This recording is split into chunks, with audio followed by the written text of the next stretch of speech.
e vamos lá começar então a nossa aula de hipo e hipercloridria. Esse é um convite da Pure Encapsulation, em comemoração ao Dia do Nutricionista. Então, hoje a gente vai falar dessa primeira parte do nosso trato gastrointestinal, porque a gente fica pensando muito no intestino, mas todo mundo esquece do estômago. Só que se o estômago estiver doente, o intestino não fica saudável, porque está todo mundo conectado, está todo mundo sabendo de tudo. Então, da boca ao ânus, está todo mundo se comunicando. E ali é preciso haver um equilíbrio orquestrado de todas as estruturas, para que com isso a gente consiga realmente devolver saúde, né, para o nosso paciente, que é o que eles querem e precisam, tá? Então, vamos lá ver aqui, só um minutinho. Bia, Oi, se ficar alguém na admissão, você vai eu admitir para admito, mim? Tá pode bom. deixar. Então, vamos lá falar sobre hipo e hipercloridria. Vocês sabem dessa minha frase que a nutrição não trata tudo, mas sem a nutrição a gente não vai tratar nada, né? E a primeira coisa que vocês têm que ter clareza, se você não é médico, não é nutricionista, se você é médico, é que não existe nenhuma estratégia para tratamento do trato gastrointestinal que não envolva a nutrição. Não tem como, é impossível, né? Tratar o intestino sem pensar no que a gente está colocando ali por via oral. Então, a gente sempre, invariavelmente, vai falar do poder regenerador da nutrição para esse ambiente gastrointestinal.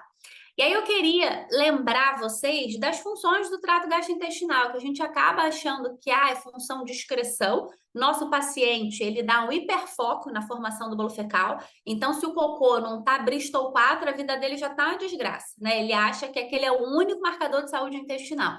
Aquele é um dos marcadores de saúde intestinal e hoje em dia ouso dizer que talvez seja super valorizado. Tem coisa ali mais importante do que só a formação do bolo fecal, né? Então a gente também não pode ficar bitolado quanto a isso, porque o nosso cocô não vai ser igual todos os dias. Isso vai depender muito do que a gente comeu, da quantidade de água que a gente consumiu, se a gente está mais ansioso ou não, e até da fase do ciclo menstrual que a gente se encontra. Então, nem sempre a gente vai conseguir padronizar esse bolo fecal, né? Claro que a gente não quer majoritariamente fezes diarreicas nem de bolinha, mas vai ter um de outro que esse intestino não vai estar com aquelas fezes Bristol 4 e o paciente não pode ter sensação de falta de progresso porque o cocô dele não está Bristol 4, que senão isso é um problema para você, tá? Então ele vai achar que a sua conduta nutricional não está sendo adequada e por isso o cocô dele não está Bristol 4. Então já faça ali, ó, alinhamento de expectativa com ele, tá? Então, função do trato gastrointestinal, função digestória e absortiva que andam juntas. Elas precisam estar juntas porque se eu não consigo liberar a enzima digestiva da forma que eu deveria, eu não consigo absorver, né? Então, isso é um ponto claro. Hoje, grande parte dos nossos pacientes tem problema em digestão. Não consegue liberar ou produzir enzima digestiva por N motivos, seja alguma danificação da borda em escova, um supercrescimento bacteriano, alteração de pH, né? Então, tudo isso vai acabar prejudicando a liberação de enzima digestiva. E se ele não libera enzima digestiva, ele não absorve, né? Não tem como. Então, a gente vai precisar lembrar da função digestiva e absortiva. Só que aqui entra um ponto muito importante. Quando eu falo de função digestória, eu estou invariavelmente falando de pH. Por quê? Enzima é pH específico e dependente. Se eu altero o pH, eu altero a liberação enzimática. Se eu altero a liberação enzimática, eu vou acabar alterando a absorção. Então, ainda que o seu paciente tenha uma dieta ótima, se houver qualquer intercorrência em qualquer mecanismo de controle de pH ao longo desse trato digestivo, a gente vai ter um prejuízo na liberação enzimática. E quando eu falo de enzima, eu estou falando de estômago e intestino delgado e com isso eu vou ter um prejuízo absortivo importante, tá? Então lembrem disso.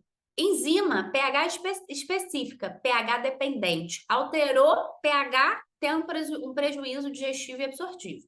Depois disso, a gente tem a função imunológica, que vocês bem já sabem disso, né? Então, todas as vezes que eu tiver uma alteração ali de trato gastrointestinal, eu vou ter um prejuízo em sistema imune, né? Então, eu vou ter mais facilidade de ter infecções de repetição, né? Seja infecção urinária, rinite, sinusite, né? Então, é um paciente sempre fragilizado, tá sempre doente, pegou um vento, adoeceu.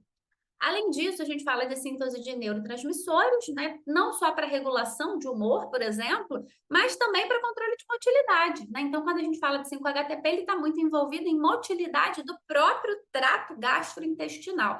Ele não está produzindo 5-HTP para você ser feliz, ele está produzindo porque ele precisa controlar esses movimentos de propulsão e mistura. A gente ainda tem produção hormonal, esses hormônios, né, eles vão atuar majoritariamente em trato gastrointestinal, mas eles também estão associados, por exemplo, a ciclos de fome e saciedade. Detox, fase 3 de detox, né? Então a gente tem proteínas ali que vão impedir que o xenobiótico seja absorvido e excreção, que é o movimento mais básico, né? Que eu falo para o meu paciente, se nem cocô você está fazendo, você imagina o resto, né? Como é que está todo esse resto aí se você não consegue evacuar? Ou se você evacua uma vez na semana, né? Fezes de bolinha, mas lembra que, claro que a formação do bolo fecal é importante, mas um dia ou outro ela vai sair ali do nosso esperado e a gente tem que setar o nosso paciente quanto a isso, porque senão qualquer dia que o cocô dele não fique um Bristol 4, ele vai achar que o tratamento não está funcionando, ele vai te mandar um e-mail para reclamar. E aí a gente tem que lembrar que a gente não é só o que a gente come, né? Se fosse isso, a gente tava, era bem, né? A gente é o que a gente come, digere, absorve, metaboliza, excreta, e a gente colocou mais um algoritmo e mais um pontinho nisso quando a gente começou a estudar ciclo circadiano, a gente é também quando nós comemos, a hora que a gente come importa. Né? Então, a espécie sapiens é uma espécie diurna. Então, todo o nosso funcionamento de trato gastrointestinal está programado para ser durante o dia e não noturno. A gente não tem visão noturna, a gente não fica acordada à noite, né? Se fica, não deveria. Então, portanto, a gente não tem que comer à noite nem tarde da noite. Porque toda a nossa secreção de enzima digestiva, HCl, sal biliar, ela está relacionada à presença de luminosidade, porque o trato gastrointestinal vai responder aos clock genes, né, ao ciclo circadiano. Então, o nosso consumo alimentar deveria ser majoritariamente ao longo do dia e no final do dia a gente diminuir esse consumo alimentar, esse consumo energético, uma vez que eu estou me preparando para dormir. Às vezes aqui em casa dá 10 horas, meu marido quer comer, eu falo, não, isso não é hora de comer, isso é hora de dormir. Amanhã você come, você vai ter uma outra oportunidade de comer, não precisa comer agora, fica tranquilo que a comida não vai acabar. Isso é importante porque comer tarde da noite pode alterar a biogeografia da microbiota, ou seja, a distribuição da microbiota ao longo do trato gastrointestinal, e pode selecionar algumas bactérias que não deveriam ser selecionadas, inclusive alguns tipos de bactérias associadas a um perfil metabólico do obeso, mais inflamatória, né, com uma tendência grande a fazer ali, por exemplo, aumento de circunferência abdominal, tá? Então, fechar essa janela de alimentação mais cedo pode ser muito interessante para a gente. O que não pode esquecer, o nosso trato gastrointestinal é um maestro, então ele funciona de forma orquestrada. É um funcionamento que engatilha o funcionamento da próxima estrutura. Por isso que, se a gente não olhar para o estômago, eu não tenho saúde intestinal. Muitas vezes a gente fica pensando, né? A microbiota, microbiota, microbiota, mas espera aí. A microbiota do delgado tá ruim por quê? Será que o que vem antes está bom? Porque é muito comum num quadro de hipocloridria ou dispepsia funcional a gente ter um supercrescimento bacteriano. E não adianta eu pensar em tratar o intestino delgado com rifaximina ou outro antibiótico, metronidazol, ciprofloxacino, se eu não estou pensando, por exemplo, na recolocação de ácido nesse ambiente estomacal. Então, eu vou precisar olhar para o estômago sempre, tá? Então, lembrando dessa fisiologia da digestão, né? Então, essa digestão ela vai começar na boca, na cavidade oral, onde eu tenho o início do processo digestivo. Aqui é importante que eu mastigue, porque se eu não mastigar, eu não consigo triturar, transformar a macromolécula numa molécula menor que consegue ter contato com a enzima digestiva para que ela consiga passar pelo processo de digestão e absorção, especialmente quando chega lá no delgado. Então, na saliva, eu já tenho a expressão pouquinho, tá? Nada assim, nossa, mas eu já tenho um pouquinho de expressão de amilase. Então, eu já começo ali a digestão, por exemplo, de carboidratos, tá? Tem um pouquinho de lipase salivar também, mas muito sutil, majoritariamente amilase, mas também nada assim, não é uma Brastemp, é uma Consul. Então, eu tô ali mastigando, eu vou diminuindo essa macromolécula, transformo ela numa molécula menor, ela cai ali no nosso estômago. E qual é a função do esôfago, Vânia? Nenhuma, é um tubo conector, né? Então, ele não tem ali função importante, ele vai conectar, na verdade, não tem função importante. Ele vai conectar a cavidade oral do estômago, tá? Mas não tem ali nenhum processo digestivo, ele não vai secretar nada nesse ambiente. Ele é um tubo conector. Então, quando o alimento chega aqui no estômago, aqui eu vou sofrer de fato a grande digestão proteica, né? Então, aqui eu faço de fato uma digestão proteica, onde o alimento começa a ter contato ali com a pepsina, que é uma enzima, né? E também com o HCl. Só que para toda essa orquestra estomacal funcionar, eu preciso da presença do ácido, do HCl. Se eu não tenho ácido na quantidade adequada, eu vou ter um prejuízo, por exemplo, na transformação da enzima inativa, que é o pepsinogênio, em pepsina, que é a enzima ativa, né? A enzima que de fato vai conseguir fazer com que a gente digira proteína, né? Então, eu preciso desse HCl deixando esse ambiente ácido para que eu consiga completar tanto as funções de transformação do zimogênio em enzima ativa, como, por exemplo, eu consiga fazer a transformação ali de alguns nutrientes que precisam desse meio ácido para posteriormente ser absorvido lá no delgado. Um outro ponto importante é que essa barreira ácida é uma barreira imunológica, né? Então, a ideia é que qualquer bactéria que venha aqui da cavidade oral não consiga alcançar e colonizar o trato gastrointestinal. Quando eu tenho quadro de hipocloridria, eu deixo o meu trato gastrointestinal suscetível a colonizações externas, né? Então, uma doença transmitida por alimento, por exemplo, se você tem um quadro de hipocloridria, você acaba sendo mais suscetível a uma gastroenterite, né? Então, eu preciso desse ácido do estômago, que ele é tão importante, mas em excesso também é ruim. Qual é o pH do estômago, Vânia? 1,5, tá? Em média, 1,5 a 2. Esse pH mais alto, ali em torno de 4, 5, que já é o pH que, por exemplo, os inibidores de bomba de prótons acabam deixando esse ambiente estomacal, já vai gerar um prejuízo absortivo no que tangencia proteínas, né? E também B12, ferro, vitamina C, outros nutrientes. Posteriormente, a gente tem o intestino delgado, o grande sítio absortivo do nosso trato gastrointestinal, é ali que tudo acontece, que a mágica acontece. O intestino delgado é a festa VIP do nosso trato gastrointestinal, todo mundo que é importante está ali.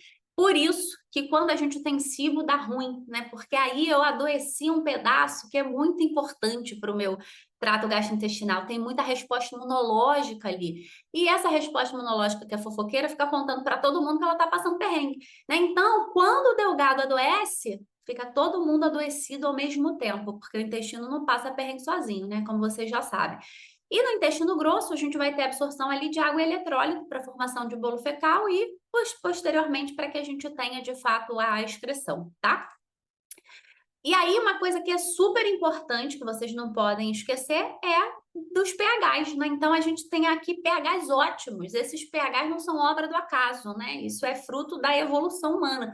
Então, aqui, quando a gente fala de um pH baixo, de 1 até 2, 2,5, é para que eu consiga fazer a transformação do zimogênio em enzima ativa, pepsinogênio em pepsina, e para que eu consiga, por exemplo, fazer todas as transformações que eu preciso para o ferro ser absorvido, para a vitamina C, para B12. Se eu não tiver esse ácido, eu vou ter um prejuízo posteriormente quando eu alcanço o intestino delgado. Já o intestino delgado, então você come o alimento, cai no estômago, é envolvido por esse HCl, aí a gente chama isso de quimoácido, né? Esse bolo alimentar misturado com esse HCl.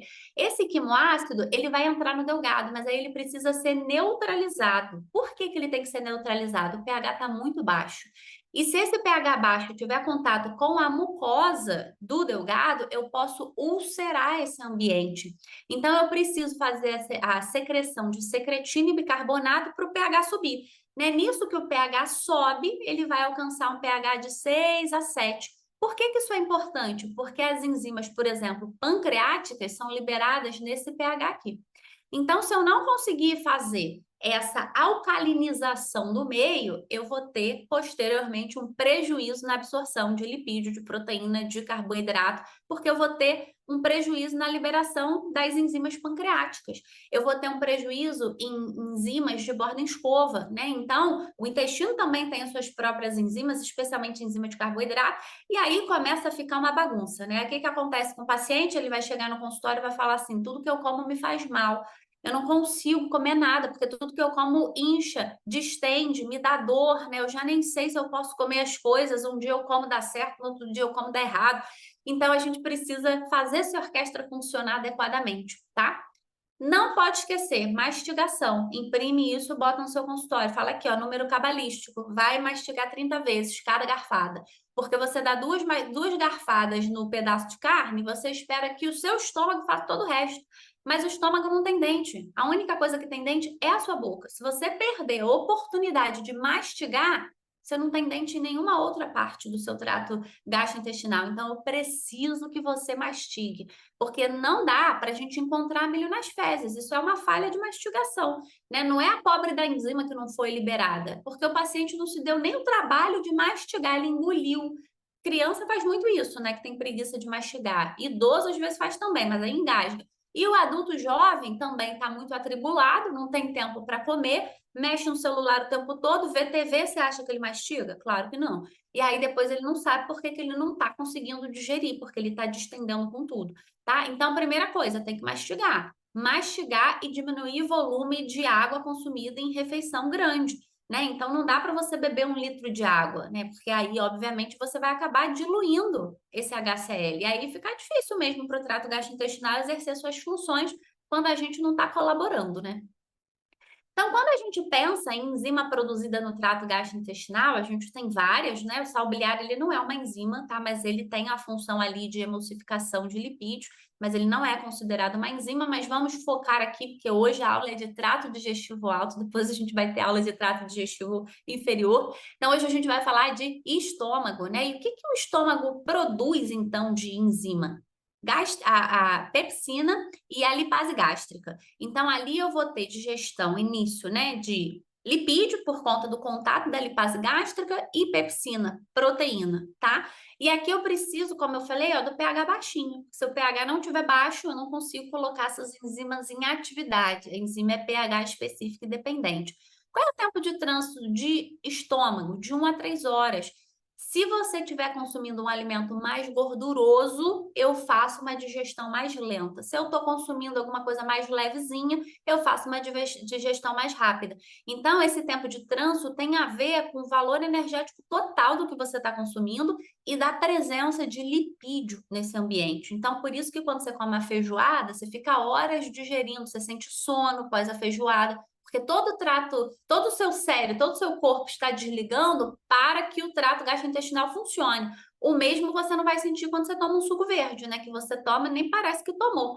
Então, essas duas enzimas são as principais quando a gente está falando de estômago, que vai precisar desse pH ácido para seu funcionamento.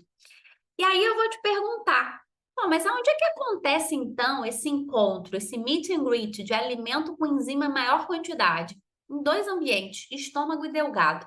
Então, quando eu falo que existe um prejuízo na liberação de enzima digestiva, eu estou falando de estômago e de delgado. E adivinha o que está ruim nos nossos pacientes no consultório? Estômago e delgado. E aí já começa a dar tudo errado, né? Porque lá daquelas opções, né, de funcionalidade de trato gastrointestinal, a primeira função já está errada, digestiva. Aí não tem função absortiva. Não tem função absortiva e a fome na fartura. Aí não tem resposta imunológica, não tem síntese hormonal, não tem síntese de hormônio, não tem nada, porque não tem nutriente. Aí a microbiota acha que pode comer a microbiota que a gente não quer, come esses restos alimentares que estão na luz do intestino. Aí o paciente faz uma SIBO, só que ele fica super desnutrido, distendido, gases, empachamento, uma bagunça. Isso porque a liberação enzimática não está ocorrendo de forma adequada. E aí a gente vai falar dessa hipocloridria, que é a diminuição da produção de ácido no estômago.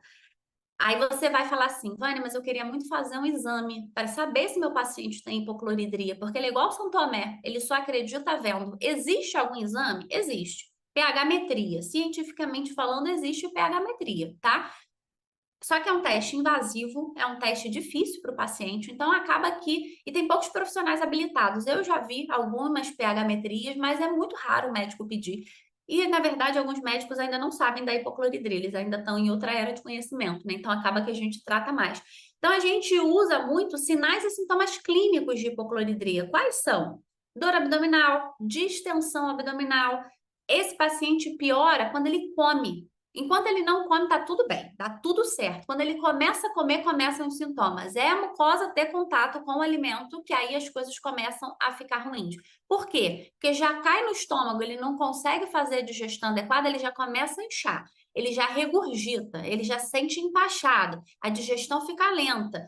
Aí demora muito para ele digerir, a barriga distende, aí ele fica enjoado. Então, tudo começa ali quando ele começa a se alimentar. Dor abdominal, e ele fala de uma dor abdominal difusa, ai, não sei, eu sinto um desconforto, mas eu não sei te dizer, a gente acaba chamando isso de dispepsia funcional, né? Então, dispepsia funcional, com dor abdominal, distensão abdominal, náusea, regurgitação, eructação e ficar rotando, flatulência depois de comer, restos alimentares nas fezes, né? Isso acontece também porque ele não faz a mastigação, como a gente já falou, língua branca, porque geralmente a hipocloridria vem acompanhada de cibo e de sifo. Infecções intestinais, doença transmitida por alimento, parasitas, né? Candidíase crônica, porque aí o fungo acha que é o momento dele, né? Dele crescer. Alergias alimentares, por quê? O aumento da chegada de proteínas mal digeridas no delgado pode acabar aumentando a alergenicidade da dieta. Aí você vai fazer o teste de 221 alimentos, o paciente vai reagir para tudo, né? Esse é um teste péssimo, na verdade. E ele fala mais a favor de aumento de permeabilidade intestinal do que de fato alergia. IgG não marca alergia verdadeira, quem marca alergia verdadeira é IgE. Né? Então, quando a gente está falando dessas IgGs com 221 alimentos, onde está tudo positivo, o problema não é o alimento, o problema é você. Então, a gente precisa aumentar a saúde do seu intestino, a tolerância da mucosa e a sua digestão. Aí sim, em última instância, assim, eu já usei todas as minhas cartas. Quem sabe, talvez eu pense num teste de IgG de 221 alimentos, mas a priori, para quem sabe tratar intestino, ele não tem aplicabilidade clínica, tá? Até porque ele não tem reconhecimento nem pelas sociedades de alergologia nem imunologia. Outro ponto importante da hipocloridria é que ela costuma cursar com deficiências vitamínicas. B12, ferro, vitamina C, magnésio, zinco, todos eles e cálcio podem ser impactados. Então, o paciente pode cursar com uma anemia ferropriva ou megaloblástica. É aquele paciente que ele até come, ele só não absorve nada. Você pergunta para ele, você come carne vermelha? Come todo dia. Aí você vai ver a B12, 190, né? Então, tem alguma coisa acontecendo. Pontos super importantes que a gente tem que pensar no paciente, pensando em saúde estomacal, modulação do estresse. Estômago é órgão de choque. Sabe aquele paciente que fala, eu tive um pensamento, meu estômago doeu, né? Então a gente tem que perguntar para ele sobre modulação e gerenciamento do estresse. Não existe nenhuma forma da gente falar do trato gastrointestinal sem falar do eixo intestino-cérebro, porque ele é muito poderoso. Ele é muito mais poderoso do que a gente poderia supor, né? Então, a gente precisa falar da modulação do eixo intestino-cérebro e eu vou falar do uso de adaptógenos posteriormente em alguns pacientes, porque pode ser diferencial para ele, tá? Reposição de nutrientes como zinco e complexo B, que são importantes para a formação do HCl, senão não forma o ácido. Eu tenho que avaliar o uso de inibidor de bomba de próton ou bloqueador de histamina, Famox, cimetidina, para os pacientes, por exemplo, com intolerância à histamina. Alguns deles podem estar em uso de medicação que pode ser necessária para eles, mas aí eu tenho que estar com a anteninha ligada de que pode haver um prejuízo absortivo. Inibidor de bomba de próton, ele é muito mais poderoso do que inibidor de histamina, tá? Mas pode acabar tendo ali um prejuízo pontual na acidificação do meio. E avaliar, será que esse paciente tem uma gastrite atrófica, fez uma cirurgia bariátrica, sei lá, alguma coisa que acabou levando ali um prejuízo na acidificação desse ácido estomacal? Então, a gente precisa entender de tudo isso. A nutrição não dá diagnóstico, mas se eu não souber como se dá o diagnóstico, eu também não consigo entender o que está acontecendo com o meu paciente. Então, meu papel, apesar de não dar diagnóstico, é saber como o diagnóstico é dado para que eu consiga levantar hipóteses diagnósticas e saber orientar esse paciente, indicar ele para o médico certo, né? Discutir com o médico das possibilidades de tratamento para que eles comecem a nos ouvir, né? Porque a gente tem muito conhecimento sobre trato gastrointestinal. E aí eu quero contar uma história para vocês. Uma paciente minha, o nome dela é Melina, esse é um caso real, né? Como vocês sabem, eu adoro apresentar caso clínico. Então, vamos contar a história da Melina. 42 anos, ela é médica. E ela é uma médica com aquela vida super corrida, sabe? Ela trabalha com ultrassonografia, então ela está sempre correndo. Ela é eutrófica, né? Ela chegou no consultório com queixas de refluxo, empachamento, distensão, gases, e ela falava de um intestino irritável padrão constipação. Ela ainda tinha uma rosácea. Ela falou assim, Vânia, mas essa rosácea, ela não responde a antibiótico, tá? Porque eu já fiz várias tentativas de tratamento com antibiótico, não dá certo. Eu já fiz vários tratamentos tópicos também, nunca melhoro. E ela estava fazendo a suplementação dela, vitamina D, de 2.000 unidades, e ela estava fazendo tetralizal pela milésima vez para rosácea, mas ela falava que não adiantava, mas incomodava ela, era uma questão que incomodava ela. Ela estava cansada de não conseguir digerir os alimentos, desse refluxo, desse empachamento, ela já não tinha muito tempo, né? Ela não sabia exatamente o que levar para o trabalho, ela comia na rua, não gostava de cozinhar. Tinha filho pequeno, né? Aquela correria da mulher tradicional, né? Não tinha horário regular para dormir, para comer, padrão alimentar, porque é isso, ela trabalhava muito tempo fora, não gostava de cozinhar, meio que comia o que dava, então pensa que não dá muito certo, né? Mas ela estava motivada. E aí eu fui construindo raciocínio, né, rosácea, essas queixas todas, eu falei, olha, eu acho que você tem SIBO, né? E aí eu pedi o exame, o teste respiratório do hidrogênio inspirado, né? Quando a gente pede o teste respiratório do hidrogênio inspirado, veio negativo, né? Só que veio negativo num primeiro momento, a gente olha esse teste, negativo, será que eu preciso tratar? No caso dela, possivelmente, né, não é um teste negativo verdadeiro, né? Possivelmente é uma microbiota metanogênica. Lembra que o perfil intestinal dela é C, né? Então, esses pacientes com síndrome do intestino irritável padrão C, geralmente eles têm microbiota metanogênica. Não é incomum que eles tenham fungo junto, porque essa microbiota metanogênica ancora estabelecimento de cândida. Ou seja, o que era ruim fica pior, né? Porque eu crio uma microbiota metanogênica e depois eu deixo o fungo fazer uso capião desse espaço. Por que a microbiota metanogênica geralmente é comum em paciente com padrão de constipação? Porque essa microbiota lentifica o tempo de trânsito intestinal. Então, eu diminuo, eu faço ficar mais difícil esse movimento evacuatório. Então, eu preciso, um dos tratamentos principais desse paciente com SIBO é que eu consiga fazer esse paciente fazer cocô. Mas hoje a gente não vai falar de SIBO, não. SIBO é a próxima aula, tá?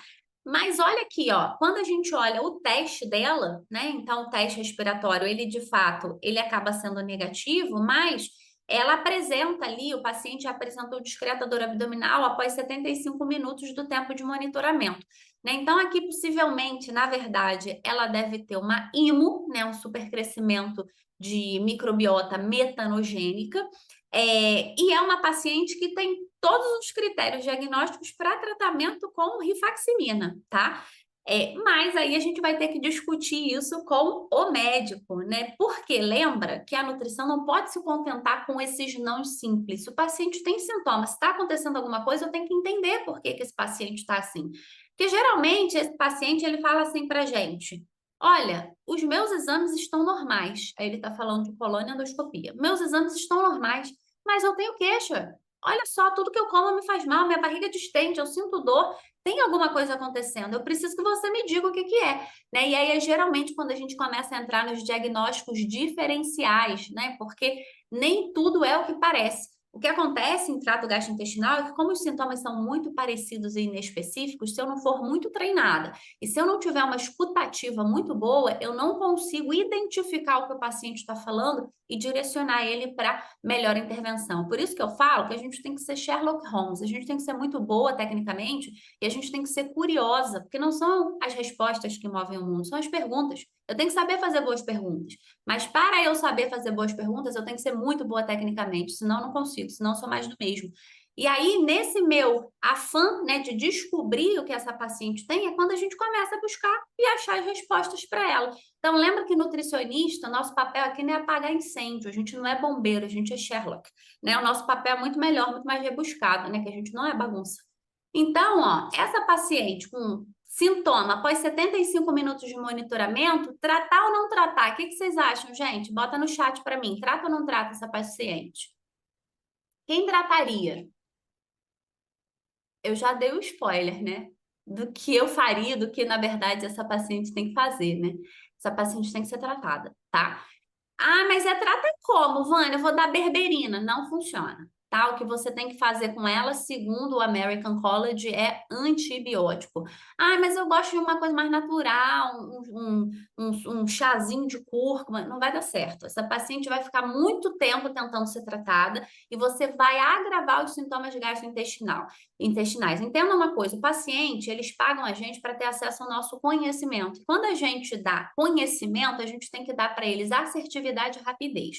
Então não adianta você ficar nessa coisa meio good vibes, de ficar dando chá meio Bela Gil, dar cúrcuma para todo mundo. Esse paciente precisa comer. Ele não está comendo. Tudo que ele come faz mal, né? Privar o paciente de comer é muito difícil para a cabeça, porque ele não pode fazer nada. Eu tiro ele do ambiente social confortável dele. Então eu tenho que fazer ele comer. E nessa ideia de fazer ele comer e recolocá-lo ele no ambiente social o quanto antes, não dá para eu ser muito low profile, né? Cibo, gente, é atirar de bazuca, não é atirar de 38. Primeiro eu capino, o terreno tá baldio. Aí eu vou capinar o terreno baldio e depois a gente vai lá plantar margarida, rosa, né? E a nutrição vai colocar as sementinhas lá para o negócio dar certo, que só antibiótico não dá certo. Mas esse paciente tem que ser tratado, tá? Esse é o guideline atual que a gente tem de cibo, inclusive. Como vocês sempre sabem, o paciente tem o que o nutricionista sabe. Se você não sabe que existem outras possibilidades diagnósticas, você sempre vai ficar querendo tratar todo mundo da mesma forma, de forma rasa, pouco assertiva, onde você não traz resultado para esse cliente que está precisando tanto de você, né? Então, se você não sabe que existe outra possibilidade diagnóstica, você jamais vai buscar por uma SIBO, por uma SIFO, por uma RIT primária transitória, por uma alergia a níquel, porque você não sabe que isso existe. Então, a gente precisa trazer esse download, esse conhecimento para o mundo, inclusive ensinar os médicos, né? Porque eles não sabem muito do que a gente sabe, né? E aí eu quero trazer mais informação. Pega a pipoca, pega um chá, que já está quase na hora da gente dormir, para a gente continuar avaliando esse caso clínico. Essa paciente, gente, onívora, come carne. Olha a B12 dela, 169, coitada. O ideal é que esteja acima de 500, né? E a ferritina, 31, né? Ou seja, muito baixa. Pelo menos a ferritina deveria estar em 75 e a B12 é acima de 500. A paciente come, mas não absorve. Tem um supercrescimento bacteriano mediado pelo quê? Uma hipocloridria, né? Então, essa paciente é uma paciente clássica de hipocloridria. E aí, quando a gente avalia o coprológico funcional, a gente vê fibra muscular mal digerida no cocô, justificando mais uma vez um prejuízo na liberação ácida, e com isso eu não consigo digerir proteína de forma adequada, e eu acabo identificando proteínas, fibras musculares lá no trato, lá no cocô dessa paciente, tá? Então, essa paciente é uma paciente clássica, o problema dela está no estômago. Enquanto eu não trato o estômago, eu posso até tratar o intestino com rifaximina, padrão ouro, mas eu não resolvo, ela vai ter cibo de novo. Se eu não acidificar o meio, se eu não acidificar o estômago, ela vai ter cibo de novo, a pele dela vai piorar, porque cada vez que eu tenho mais contato com essas proteínas que se tornam cada vez mais alergênicas, mais rosinha a pele dela vai ficar. E a cibo tem tudo a ver com rosácea. Paciente com rosácea e com cibo, eles são ali, ó, super amigos. A gente pode ver isso em vários ensaios clínicos, a gente já tem isso bem documentado. Então, ó, essa paciente é super sugestiva de hipocloridria. E aqui a gente pode pensar, então, como diagnóstico diferencial. Segundo ela, ela tinha síndrome do intestino irritável padrão C.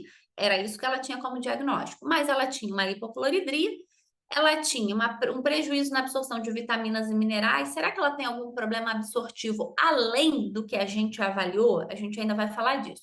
Será que existe uma insuficiência pancreática? Por que poderia haver uma insuficiência pancreática na liberação de enzima pancreática? Por causa da SIBO. A SIBO traz como uma das suas consequências o que acontece é que existe ali um supercrescimento bacteriano no delgado. Essas bactérias elas vão acabar produzindo muito ácido graxo de cadeia curta. Quando eu produzo muito ácido graxo de cadeia curta, eu acidifico o meio. E aí, com isso, eu não tenho pH ótimo para a liberação de enzima pancreática. Porque lembra que eu falei para vocês? enzima pancreática funciona em meio alcalino, né? Então, mais próximo de 7, pH de 6,3, 6,5. Se esse meio está mais ácido do que deveria por conta da presença de ácido graxo de cadeia curta, oriundo de supercrescimento bacteriano, eu não faço liberação de enzima pancreática. E aí essa paciente faz uma insuficiência pancreática, mas não é verdadeira, é transitória, né? Ela é secundária ao supercrescimento bacteriano. Então, se você olhar a elastase pancreática dela, vai vir alterada, tá? E aí pode estar relacionada a uma inflamação. Hoje em dia as pessoas falam que tudo é inflamação, né? Igual desbiose, tô ficando com ranço já disso. Não é inflamação, gente, tem alguma coisa acontecendo ali. Então, eu tenho um supercrescimento bacteriano, eu vou impactar no pH do meio. Quando eu impacto no pH do meio, eu impacto na liberação das enzimas, e aí, com isso, eu acabo gerando um ambiente inflamatório. Mas não é para falar, inflamação, né? Que aí parece aquela coisa assim, ouvi o galo cantar e não sei aonde. Se a gente quer ser a profissional de destaque, eu tenho que saber explicar as coisas, né? Eu não tenho que ficar falando igual blogueira que tudo é inflamação, tá? Até porque a gente sabe que tudo inflama, mas a gente tem conhecimento para fazer os links adequados. Inflamar, falar que inflama, até minha mãe sabe falar. E aí eu preciso falar da cibometanogênica, né? Ah, mas eu queria muito saber, Vânia, essa cibometanogênica. Como é que eu posso saber? Ou você vai fazer um teste fora do país para dosagem de metano, ou você faz um GI-MAP. E aí você quantifica essa microbiota metanogênica, tá? E aí é muito importante nesse paciente com hipocloridria que a gente trate a hipocloridria, porque ele faz SIBO. Ele faz SIBO 1, 2, 3. Eu tenho paciente que já fez SIBO 6 vezes. É de chorar o caso clínico dessa paciente, coitada. Foi um dos casos mais difíceis que eu tratei, né? Então, se eu não trato hipocloridria, esse paciente não melhora, tá? E aí eu sei que vocês estão curiosos, né? Ai, já entendi, caramba, e agora? O que que eu faço, né? Como é que eu trato esse paciente? Então, o que que a gente faz para corrigir pH do estômago? Zinco. Geralmente o zinco desse paciente morreu, esqueceu de deitar, tá 0,6, 0,7, né, no sangue, tá muito baixinho, né, 60, 70. O ideal é que o zinco esteja próximo de 100. Zinco é um marcador indireto de saúde intestinal, então pode avaliar zinco plasmático no paciente, se vier baixo, você já sabe, tem que repor, tá? Ah, mas esse zinco vai ser para o paciente ou para o intestino? Majoritariamente para o intestino, né? Se sobrar um pouquinho, o intestino vai deixar passar, vai dar um pouco para o paciente. Mas aí a gente vai repor zinco, muito importante, inclusive para a saúde hormonal. Se eu estou falando de saúde intestinal feminina, ela é dependente de zinco, tá? Então, de 20 a 40 miligramas. Preciso de B1 e de B3, tá? De 5 a 20 miligramas cada. Também posso usar chazinho de alecrim. Chás amargos, antes ou logo após as refeições, dente de leão, carqueja, boldo, alcachofra, né? Justamente porque ali eu vou fazer um estímulo à liberação de enzima pancreática, sais biliares, né? Acidificação do meio, isso vai me ajudar nesse movimento de digestão. As enzimas para auxiliar na digestão de proteínas e a acidificação do meio estomacal com betaína. Betaína não é uma enzima digestiva, né, gente? Ela vai acidificar o meio, mas ela não é uma protease, tá?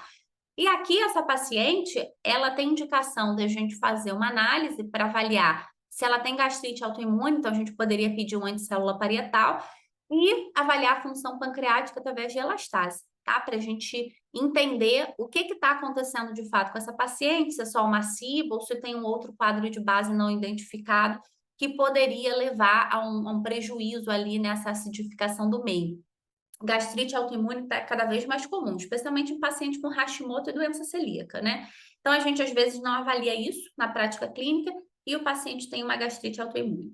Além disso que eu falei, vamos fazer uso do que Deus nos deu, né? Então, Deus fez um monte de frutinha aí com enzima digestiva que vai ajudar a gente a beça na digestão de proteína. Então, a gente usar o abacaxi como sobremesa, o kiwi, o mamão, o figo, né? Então, a gente pode colocar isso no dia a dia dos nossos pacientes. Essas frutas, por terem ação, né, na digestão de proteínas, elas também ajudam bastante na motilidade de trato gastrointestinal. É excelente para paciente constipado, tá? Porque acaba ajudando a gente no longo prazo. E a gente pode fazer a suplementação de betaína, tá? Então, o que a betaína vai fazer? Ajuste do pH gástrico, melhorando a digestão de proteína. E quando eu acidifico o meio, eu consigo transformar enzima inativa em enzima ativa, pepsinogênio em pepsina, zimogênio em enzima ativa. Então, com isso, o paciente vai falar que vai diminuir empachamento, flatulência e distensão abdominal. Qual é a questão? A gente não tem um consenso de dose, tá? Então, a gente vê na literatura doses variadas, tá? Então, a gente usa de 50 a 500 miligramas junto das refeições, tá? Então, imediatamente antes das refeições. Se você tomar muito antes, esse paciente pode referir uma dor estomacal, um desconforto, uma dor epigástrica. Então, a gente vai colocar, começou a comer, toma. Né? Então, a gente sugere que as doses sejam crescentes, especialmente naquele paciente que ele é uma casquinha de ovo, né? Tudo que você faz, ele é muito sensível, né? Ele é muito difícil, um paciente mais delicado. Tem paciente não, que parece que tem um estômago de avestruz, né? Ele é realmente um pouco mais resistente, apesar dos seus sintomas. Mas tem outros pacientes que você tem que ser ali quase que pintando de pincel, né? Porque senão qualquer coisinha sai do esperado. As cápsulas ou tabletes, né, vão ser sempre junto com as refeições e você não vai usar em cápsula de liberação entérica. Por quê? Porque você quer que essa betaína atue no estômago. Isso é uma coisa que vocês sempre me perguntam, então anota aí. Vânia, mas quando que a enzima tem que ser em cápsula gastroresistente e não ser? Se você quiser que a enzima atue no estômago, ela não pode ser em cápsula gastroresistente. Então, se você quiser atividade no estômago, não pode ser em cápsula gastroresistente. Se você quiser que seja a atividade seja no se você quiser que essa atividade seja no intestino delgado, aí vai ter que ser em cápsula gastroresistente, tá? Então, ou cápsula de liberação entérica, vai dar no mesmo, tá bom? Então, se você quer que atue no estômago, não vai botar em cápsula gastroresistente, cápsula normal, porque tem que atuar ali naquele sítio, naquele ambiente. Se você quer que atue no intestino delgado, então você vai colocar liberação entérica, cápsula gastroresistente para ultrapassar esse ambiente estomacal. Outras funções da betaína. Vai ajudar no aumento da secreção de enzimas digestivas. De forma geral, amilase, lipase, tripsina, quimiotripsina, produzida lá pelo enterócito também, tá? No intestino delgado, melhora a morfologia da vilosidade, porque ela fica menos irritada, né? Menos proteína macromolécula alcançando esse trato gastrointestinal, irrita menos esse trato gastrointestinal. E melhora a diversidade microbiana. Por quê? Porque não sobra alimento na luz do intestino. Se sobrar alimento na luz do intestino, adivinha quem é que a gente vai selecionar? Nesse caso, a gente seleciona a protobactéria. E aí as protobactérias vão crescer, crescer, crescer quando você vê se está com 5, tá? O que a gente poderia utilizar, né, como suplemento da Pure Encapsulation? A gente pode utilizar a betaína HCl com a pepsina. Então, aqui a gente consegue acidificar o meio, né, e a gente consegue dar a pepsina por si só, tá, para esse ambiente. Então, a gente consegue garantir a digestão de proteína, diminuir a alergenicidade da dieta, a gente consegue diminuir empachamento, desconforto, a dor, né? Então, esse paciente não fica com aquela sensação de que comeu uma azeitona, mas parece que comeu um boi. Então, ele consegue fazer essa liberação desse ambiente estomacal de forma mais rápida, tá? Então, uma dose, uma cápsula ali antes do almoço e do jantar, tá? Então, é um produto que vocês podem colocar no dia a dia desses pacientes.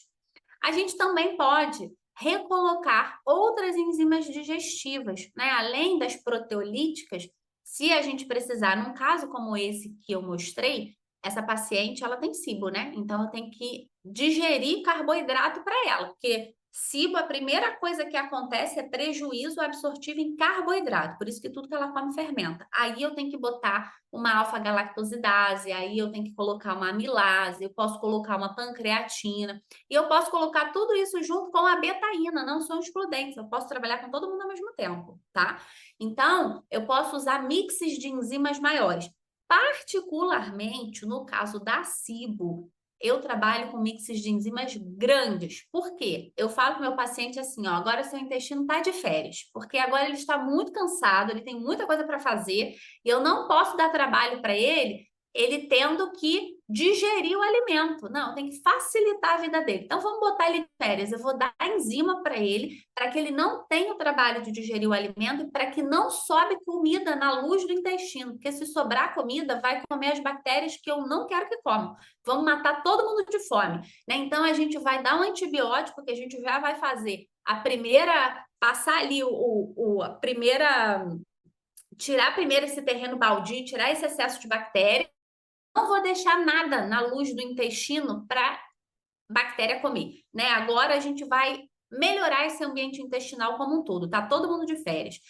Essa enzima, gente, não é porque eu estou falando pela Pure Encapsulation, é porque é a melhor enzima do mercado, tá? Então, essa enzima é a enzima mais completa que a gente tem. Então, tudo que você der para esse paciente, ele vai digerir, né? Então, tem amilase, tem protease, tem lactase, né? Então, a gente também melhora a digestão de lactose, geralmente paciente com SIBO, ou às vezes com hipocloridria, paciente com síndrome do intestino irritável, pode cursar com uma intolerância à lactose, geralmente secundária, tá? Secundária ao intestino irritável, secundária ao supercrescimento bacteriano, secundária ao supercrescimento fúngico, tá? Não que ele não possa ter uma diminuição da produção enzimática de fato, né? Uma intolerância primária, mas é comum que esses pacientes poliesculhambados de intestino tenham uma intolerância secundária à lactose, tá? E aqui tem uma coisa que esse paciente com SIBO não pode ficar sem, que é a alfa-galactosidase. Sem alfa-galactosidase, coitado, ele não come, né? Porque tudo vai fermentar demais no trato gastrointestinal. E aqui eu tenho betaína. Então, aqui eu mato um monte de coelho numa cajadada só. Senão, tem que ficar dando um monte de cápsula separada. E aí, haja estômago também para usar 4 cápsulas todo dia antes do almoço, né? Porque não dá. Então, aqui a gente consegue resolver o problema do paciente com uma solução simples, né? Então, é um blend de enzimas vegetarianas. Isso é importante, né? Quando a gente pensa em questões éticas, mas também quando a gente está falando de tolerância. Esses pacientes, por exemplo, aí da via da histamina, eles não se dão muito bem com enzima que não é vegetariana, porque geralmente elas são suínas. E aí, com isso, eles podem ter ali sintoma de piora. Quando ele começa a tomar enzima, ele piora. Ele fala assim: não, mas eu pioro muito com enzima digestiva, eu não posso tomar enzima digestiva, porque geralmente são suínas. E as enzimas vegetarianas, elas nesse caso são mais interessantes para esses pacientes, especialmente os super delicados, né, que a gente conhece. Então, 2 cápsulazinhas antes das refeições, tá? Seria o ideal. Então, pacientes veganos e vegetarianos, por questões éticas, tá? É sempre importante a gente lembrar, né, que eu preciso oferecer suporte digestivo, e o legal é que essas enzimas vão ser produzidas a partir de aspergilos, né? Então, ele consegue tomar sem problema nenhum, tá? É importante também, enzima é uma coisa difícil da gente padronizar dose, procedência de origem, né? Então, quando a gente tem um produto muito bom à venda como produto final, é muito mais vantajoso e seguro para a gente como nutricionista prescrever o produto final que a gente já sabe que funciona, que é de uma boa empresa, que é uma empresa idônea, que vai facilitar a nossa vida, né? Então, realmente é uma enzima que eu uso sempre, né? Na prática clínica, quem estava no gluten free me ouviu falando lá no palco, eu estava apresentando um caso de SIBO também, e eu falei que realmente é uma enzima que faz muita diferença para a gente como nutricionista. E o que você pode usar como chá? Dente de leão, eu adoro dente de leão, tá? Todas essas ervas com princípios amargos, esses princípios amargos, eles vão aumentar a secreção gástrica, ou seja, super interessante para paciente com baixo HCl, uma hipocloridria, e também tem aumento lá na secreção biliar, então ajuda ali na emulsificação de lipídio, né? Então, o dente de leão, ele é excelente nesse sentido. A gente pode fazer uma infusão, um chazinho, tá? E quando que aí a gente usa antes ou logo após as refeições, 200 ml, não é para beber 2 litros, não, é um pouco, tá? Porque a gente também não quer diluir demais esse ácido clorídrico.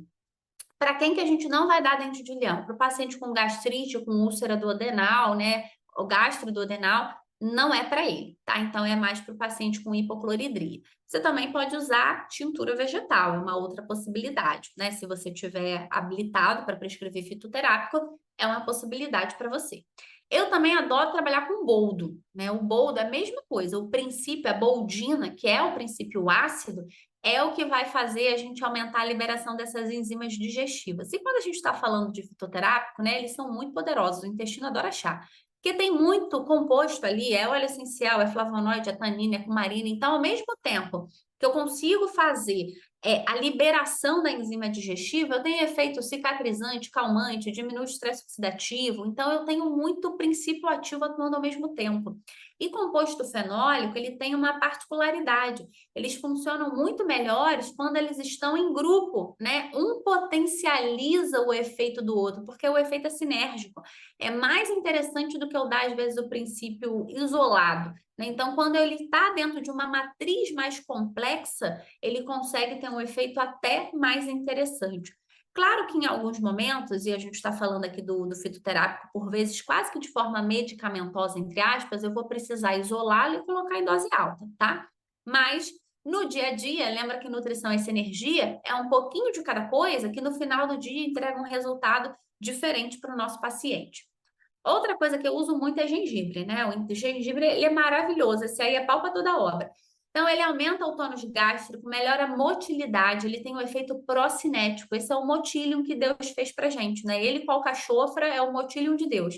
Então, melhora a motilidade, aumenta o esvaziamento gástrico, então o paciente não se sente tão empachado. Ele ainda é antiemético. Esse paciente que está sempre empachado, às vezes ele fala que ele está enjoado. Ah, eu já acordo enjoado. Tudo que eu como me enjoo. Eu não posso jantar, senão eu não tomo café da manhã, né? Porque ele está sempre com aquela digestão muito dificultosa. Então, a gente pode usar na hipocloridria, na dispepsia funcional, paciente que tem dor abdominal, que tem náusea, paciente com intestino irritado, cheio de gás, também pode, ele tem efeito anticarminativo, então diminui essa formação de gás, super interessante para ele, tá? Como é que a gente pode usar? Chá, eu uso muito, né? O chá tá aqui do meu lado, eu com intestino irritável, o chá de gengibre, ele anda comigo, gengibre e hortelã. Chazinho de gengibre, 200 ml, 2 a 3 vezes ao dia. Pode ser em pó, se você quiser colocar em shots, em suco, né? Se você quiser tomar em algum momento, também poderia usar em pó de 1 a 2 gramas ao dia. Tintura vegetal de gengibre a 20%, 20 a 30 gotas antes do almoço e do jantar. Ou você pode usar encapsulado, tá? Extrato seco, 250 a 500 miligramas ao dia. Também é uma possibilidade. Gestante pode usar, tá? Então, se ela falar que ela tá enjoada, tudo que ela come, né, tá empachada, gosto metálico na boca, a gente pode usar chá de gengibre com segurança para essa paciente. As doses para gestante vão até 1.800 miligramas por dia, mas a gente não precisa usar uma dose tão grande, porque a gente vai fazer várias outras intervenções, né? Então, a gente pode usar doses menores, tá? E o que também é legal a gente usar? Alcachofra. O problema da alcachofra é que é horrorosa, né? O chá de alcachofra é muito ruim, coitada. É um castigo, mas a gente pode colocar ela, por exemplo, numa tintura ou encapsulada, tá? Além, a gente lembra muito da alcachofra para resposta hepática, né? Para movimento de detox, que realmente é excelente, tá? Então, realmente melhora muito o detox hepático. Mas ela também tem um efeito procinético muito bacana, tá? Melhora no empachamento, melhora da saciedade precoce, melhora a distensão abdominal, menos dor epigástrica, tá? Então é interessante que a gente utilize essa dupla, esse combo, né, nesses pacientes com dispepsia funcional ou com hipocloridria, seja como chá, seja como tintura, de forma encapsulada, né? Todos vão funcionar, tá? Outro que funciona, essas raízes são maravilhosas, né? Então a gente tem a cúrcuma, também utilizado para dispepsia, tá? Justamente porque diminui inflamação, estresse oxidativo, né? A gente tem alguns estudos falando sobre melhora de saúde estomacal, até para o paciente com úlcera ou hipercloridria, a gente também poderia utilizar. E a gente tem, ó, para paciente com refluxo e paciente com síndrome do intestino irritável. Olha que beleza, funciona para vários pacientes, né? Esse aqui é aquele que também é pau para toda a obra, né? Tudo que a gente mais estuda de estresse oxidativo e inflamação, a cúrcuma está sempre ali encabeçando a lista. Então, ela realmente é bastante poderosa, né, para tratar trato gastrointestinal, mas para tratar o ser humano como um todo. Então, é bem interessante. A gente pode falar de chá, ou a gente pode falar de shot, tá? Também poderia ser uma opção interessante, ó. Especialmente nesse caso de hipocloridria, a gente bota água, um pouquinho de vinagre e a cúrcuma em pó antes, né, dela consumir, por exemplo, ali uma refeição grande, o almoço ou o jantar, tá bom? Alcachofra também maravilhosa quando a gente pensa em melhora da dispepsia funcional. Ela não vai ter efeito em aumentar a liberação de ácido. Na verdade, ela regula. Então, ela não é ruim, por exemplo, para um paciente com hipercloridria. Você poderia utilizar para ele também. Ela é eupéptica que a gente faz, ela fala. Ela equilibra a liberação de ácido no ambiente estomacal, tá? Então, ela vai fazer aquele ambiente ficar funcional. Então, ela é eupéptica, antiespasmódica, diminui esse excesso de contratibilidade, né? Tipo um Buscopan, igual o gengibre. O gengibre e a hortelã também tem esse efeito antiespasmódico. Gastroprotetora, e anti-inflamatória da mucosa gástrica, tá? Então, ela é bem versátil, ela é bem interessante para a gente utilizar nos nossos pacientes com queixas altas, queixas digestivas altas. Então, ela é eupéptica, ocorre devido ao aumento da secreção desses ácidos biliares que vão acelerar o trânsito gastrointestinal, diminuindo o inchaço, a plenitude gástrica, essa sensação de empanzinamento que esse paciente tem. Além disso, a ação anti-inflamatória vai atuar em cima de TNF-alfa, antiespasmódico, altera a concentração intracelular de cálcio, então vai ajudar nesse relaxamento da musculatura lisa, então diminui essa cólica. Quem tem muita cólica? Síndrome do intestino irritável, né? A gente sempre tem essa hiperalgesia visceral, né? Esse intestino, ele tem vida própria, ele sente mais dor do que o habitual. Isso acontece porque a gente faz a leitura de movimentos habituais, tá? O movimento é só a água passando na alça, bolo alimentar passando na alça, mas a gente faz a leitura desses movimentos intestinais como se fossem estímulos dolorosos. A gente não está sentindo dor. Nosso intestino fez a leitura errada. Então, quando a gente olha o cérebro de paciente com síndrome do intestino irritável, ele tem essas áreas da dor superativadas. A gente tem muito estímulo para dor o dia todo. Tá? Então, o mais difícil na síndrome do intestino irritável são dois grandes desafios que a gente tem na prática. Vocês podem me dizer se vocês têm o mesmo desafio que eu. Controle de distensão abdominal, esse é brabo, né? Porque distensão abdominal, quando você distende, para você reajustar, colocar esse ambiente intestinal no trilho, ó, sofrido. E controle da dor, tá? O controle da dor também é bem difícil, né? Então, eu preciso de fitoterápico. Não tem como tratar esse ambiente intestinal, especialmente com estímulo doloroso, se eu não conseguir dar um calm down nesse intestino, porque ele é muito irritadiço, tá? E aí, como é que você pode fazer para suplementar esse paciente? Você pode dar infusão, que é o chá, mas é muito ruim. Mas tem paciente que toma, que não liga, tá? Mas ele é horroroso. Outro dia eu passei para uma amiga, ela, caraca, não sei se você gosta de mim, não, porque, nossa, que chá horrível aquele que você me passou. Eu falei, o cachofre é sofrido. Mas tem paciente que gosta, né? Então tem gente que gosta, igual tem gente que gosta de tomar boldo, tem gente que gosta de tomar o cachofre. Então, o chazinho pode ser uma boa possibilidade, ou a tintura vegetal, eu acabo utilizando mais, né? A tintura vegetal, 30 gotinhas antes de grandes refeições, tá bom? E vamos entrar agora na hipercloridria, que é o aumento na secreção ácida, né? Aquele paciente que refere uma secreção ácida importante.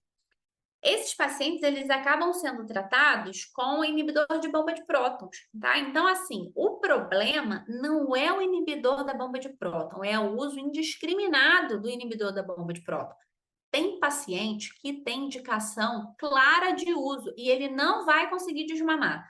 Nem todo paciente consegue desmamar de inibidor de bomba de prótons. Mas o que a gente vê na prática clínica, na verdade, são pacientes que têm péssimos hábitos de vida e alimentares, eles acabam utilizando o inibidor de bomba como uma bengala. Ao invés de melhorar o estilo de vida, ele quer tomar um remédio, ele quer a red pill. Não tem red pill, não tem Messias vindo te salvar. É você porque vai salvar você mesmo, né? Então, ele precisa melhorar o estilo de vida dele para que a gente desmame o inibidor da bomba de próton. Tem aplicabilidade? Com certeza tem aplicabilidade para o inibidor de bomba, né? Então, num paciente com uma úlcera, né? Num paciente que precisa fazer erradicação de H. pylori, então a gente faz terapia combinada, que é o inibidor de bomba com antibiótico. No paciente que tem um sangramento digestivo alto, a gente vai ter que utilizar. No paciente com esofagite eosinofílica, senão ele engasga, senão fecha, né? E aí, como é que ele respira? Ele engasga, não dá, né? Então, o paciente, às vezes, que fala, se vocês virem, né? A dispepsia funcional na bula do inibidor de bomba de próton, ela consta lá como uma possibilidade terapêutica. Só que geralmente o paciente com dispepsia funcional, o que ele tem é uma alteração da produção de ácido, ele tende a ter hipocloridria e uma baixa liberação de enzima lá no trato gastrointestinal, porque geralmente existe prejuízo de microbiota. Dar inibidor de bomba de prótons para ele é um tiro no pé, né? Mas existe a indicação lá dentro das possibilidades, tá, de uso. Particularmente, não acredito que é a melhor. E aí você vai falar assim, mas Vânia, como que produz, né, esse ácido no estômago? Como é que funciona isso? Então, esse aqui, ó, é o funcionamento, é assim que a gente produz, tá? Então, essa aqui é a bomba, ó, de cloro e a bomba de H+, tá? Bomba de hidrogênio, ó, H mais Cl. Então, uma bomba vai bombear H+ para a luz, tá? Para a luz do estômago, e outra vai bombear cloro.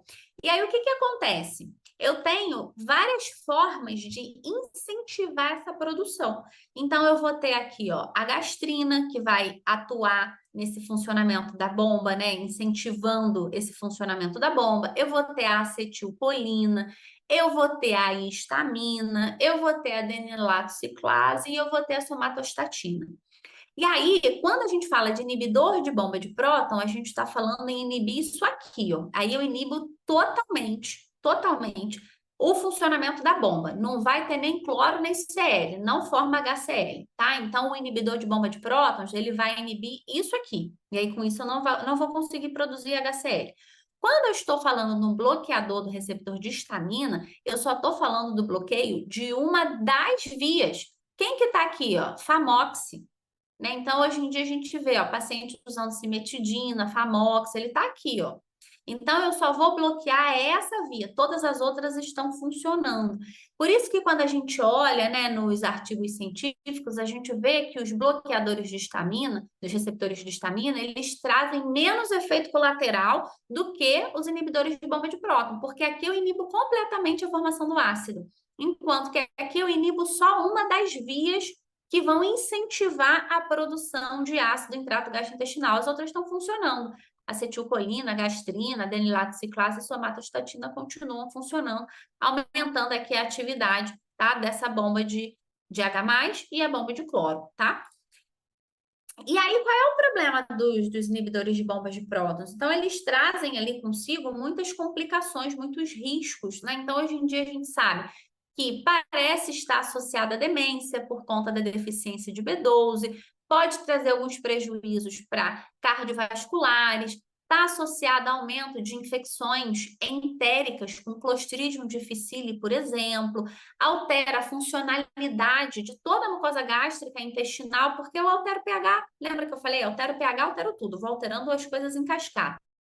Aumenta as chances de ter supercrescimento bacteriano, a infecção por Clostridium difficile, deficiência de B12, hipomagnesemia, hipocalcemia, aumenta o risco de fratura, de osteoporose.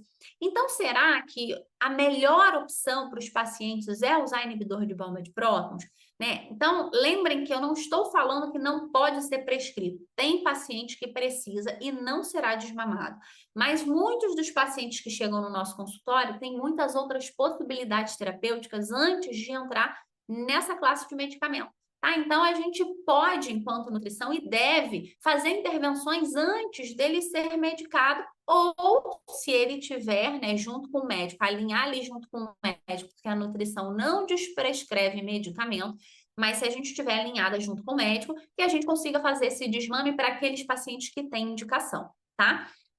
Então, quando eu falo ali do inibidor de bomba de prótons ou os bloqueadores de histamina, eu aumento os riscos, né, de ter deficiência de B12. Né? Então, o que é que eles viram? Que aqueles que usaram o inibidor de bomba ou os bloqueadores, eles apresentavam mais chances de desenvolver deficiência de B12. E que quanto maior a dose do medicamento, menores as concentrações plasmáticas de B12. Isso porque, se eu não acidifico o meio, eu não absorvo B12.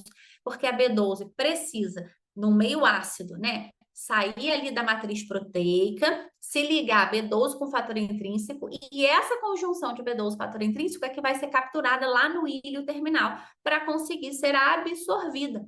Então, se eu não tenho essa acidificação do meio, fica difícil, né, que a gente consiga fazer essa absorção. Igual aquela minha paciente lá com hipocloridria, lembra? 190, 169 de B12, paciente onívora, ou seja, não tem ácido ali, né, para conseguir fazer a liberação da B12 da matriz proteica para ela se ligar ao fator intrínseco e ela ser capturada lá no íleo terminal. Além disso, o uso crônico de prazol, inibidor de bombas, né, pode levar a deficiência de ferro, de B12, de vitamina C, de cálcio, de magnésio. Então, aquele paciente que chega para a gente, o cálcio é difícil até alterar, porque os mecanismos são muito regulados, né, de cálcio. Mas a gente chega ali com magnésio de 1,9, que já está ruim, né? Ele chega com uma ferritina muito baixa, com ferro livre, às vezes baixo, às vezes normal, tá? Porque ferro livre refere ingestão. Mas a ferritina baixinha, 15, 31, 10, 4, né? Como a gente vê na nossa prática. Uma B12 muito baixa, o zinco baixo, né? Então, ele vem todo tocado, com várias alterações ali em vitaminas e minerais. E aí, ele também aumenta o risco de infecção por Clostridium difficile, essa é braba, né? Essa bactéria aqui, ela é perigosa, né? Então, Clostridium difficile não tem esse nome à toa, como diz o Murilo, né? Ela é difícil de matar, por isso que ela tem esse nome. E ele o inibidor de bomba, ele aumenta em 65% a incidência de diarreia, né? Ou seja, altera tanto esse ambiente intestinal que esse paciente tem mais chances de ter diarreia. Agora imagina quem já é diarreico, quem já é emagrecido, não está podendo perder um grama, acaba.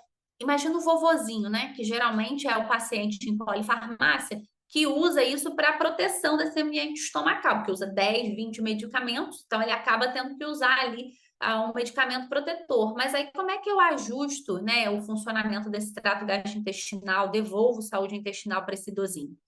Além disso, né, a gente vê que a terapia com inibidor de bomba está aumentando, aumenta os riscos de SIBO, de supercrescimento bacteriano. Então, guardem isso, né? Isso não quer dizer que a gente não pode usar inibidor de bomba de próton, mas sim que a sua rotina de uso deve ser mais prudente. Da forma que é, né, que é igual bala, toma um prazol, e o paciente que se autoprescreve também, né? Que as pessoas, elas fazem, o meu marido fala assim, igual meu pai fez medicina à distância, porque o meu sogro, ele se automedica, ele fala, não, 20 gotinhas de tal coisa, 30 gotinhas de tal coisa, né? Então, ele se automedica, fez medicina à distância. E o paciente faz isso, né? Ele vai lá, compra o medicamento, ele tem em casa, ele toma um período, porque na cabeça dele aquilo faz sentido, né? Porque ele tá com desconforto. Se ele usar pontualmente 2, 3 dias, não é um problema não, tá? Aqui a gente está falando de uso crônico. E quanto é crônico? Não temos isso descrito em literatura, qual é o tempo que a gente colocaria ali, esse é um marco temporal para crônico, mas a gente já vê mudanças importantes a partir de uma rotina de uso de 6 meses, tá? Agora, aquele uso pontual, o paciente fez a terapia lá do H. pylori, teve que usar por um mês, esse não é o problema da vida dele. O problema da vida dele é o H. pylori, tá? Então, cada caso uma sentença. Então, por isso que eu tô falando que não é que a gente não pode usar, mas também a gente tem que ter uma rotina de uso mais prudente, tá? Como é que a gente pode ajudar esse paciente com hipercloridria? A gente tem que entrar em várias vias. Primeira coisa, a gente tem que pensar em cicatrização da mucosa. Ou seja, essa mucosa está toda machucada. Esse excesso de ácido machuca demais a mucosa. Por isso que o paciente refere dor, desconforto antes de comer. Por que ele refere dor ou desconforto antes de comer? Ele fala assim: se eu ficar muito tempo em jejum, acaba que meu estômago dói, então eu como de 2 em 2 horas para não sentir dor. Por que ele fala isso para você? Porque quando ele come e o alimento cai ali na bolsinha, né, no estômago, o pH sobe pela presença de alimento naquele ambiente estomacal. Como o pH sobe, ele para de referir dor, porque para de irritar. Porque quando o alimento cai no estômago, o pH sobe para 4,5 a 5. Então, diminui a irritação gástrica. Agora, se ele está em jejum, com aquela mucosa super irritada, hiperemiada, com pH de 1,5, é como se eu estivesse pingando limão num ambiente que está totalmente lixado. Né? Então, ele vai sentir dor, porque já está machucado. Se eu estou jogando ácido naquele ambiente, aí é que realmente fica difícil mesmo. E ácido clorídrico é sério, qualquer coisa que cai, derrete. Né? Quando eu estava na UF, no doutorado, quando a gente ia manipular ácido clorídrico, a gente ia super paramentada lá dentro da capela, porque não podia cair nada, não pode cair nada na nossa pele, porque ele derrete, o pH é muito baixo. Né? Então, ele fura, né, a pele, a superfície que ele tocar. Então, pensando em cicatrização da mucosa, a gente pode pensar em aminoácido, tá? Essa mucosa precisa de aminoácido para cicatrização. Célula de replicação rápida adora aminoácido. Onde é que tem célula de replicação rápida? Mucosa, né? Então, para que eu preciso de aminoácido? Para replicar, né? Justamente para que eu faça turnover celular, para que eu consiga fazer essa replicação celular. Aminoácido é super importante, a glutamina super importante para esse paciente fazer esse turnover celular, tanto no estômago quanto de intestino. Combustível preferencial de enterócito e colonócito é butirato, mas o segundo combustível preferencial é a glutamina, né? Então, eu preciso do aminoácido para que eu consiga fazer turnover celular e, com isso, eu consiga fazer cicatrização da mucosa, tá? Então, a gente pode utilizar, por exemplo, uma dose de 3 a 5 gramas. A gente tem estudos até com 20 gramas, mas não tem a menor necessidade de a gente trabalhar com super doses, a não ser que você esteja trabalhando assim com um grande queimado. Aí é outra coisa. Aí você trabalha com 60 gramas dia, mas não é o caso, tá? Então, a gente pode trabalhar com doses ali de 3 a 10 gramas ao dia, a depender do paciente, tá? E aí a gente pode fracionar, pode botar tudo junto. Independente da hora que você der a glutamina, ela vai ser capturada, tá? Lá pelo trato gastrointestinal. Então, não tem essa de que a glutamina é só em jejum ou só antes de dormir. Ela vai ser capturada. Se você der lá para o trato gastrointestinal, os transportadores de aminoácidos vão pegar ela. Então, você pode colocar a hora que você quiser. Mas, geralmente, a gente coloca ou de manhã ou à noite, diluído em água, tá?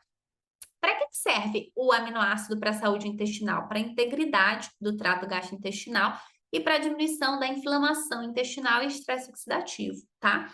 Então, para os dois vai ser super importante. De forma indireta, não é de forma direta, de forma indireta, eu consigo melhorar a imunidade de trato gastrointestinal, porque uma vez que eu tenho um trato gastrointestinal saudável, íntegro, pouco inflamado, com estresse oxidativo controlado, a lâmina própria vai funcionar de uma melhor forma, de forma mais orquestrada. E aí sim eu tenho um aumento da imunidade. É um efeito secundário, não um efeito primário. Mas se eu tenho um trato gastrointestinal íntegro e saudável, a minha imunidade é melhor, né? Isso vocês sabem, isso vocês concordam comigo. Tá? Então, quando eu estou falando da reposição de aminoácido, de glutamina, a gente tem estudo com creatina, com BCAA, por exemplo, também é interessante para a integridade do trato gastrointestinal.